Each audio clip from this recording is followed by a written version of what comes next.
Hello Year 8, I hope that you and your families are all safe and well and managing to find a new routine.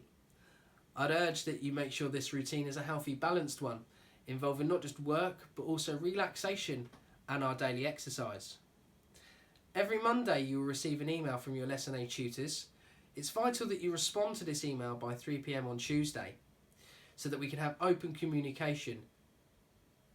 Communication is also our workability skill for this term. Show My Homework should also be accessed on a Monday. This will allow you to then pose any questions towards your teachers should you have any queries, and will also allow you to plan ahead for the week.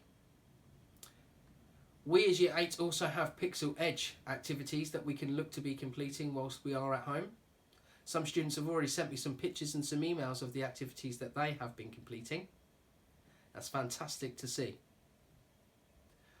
I would like to share with you a quote that's helping me through these times.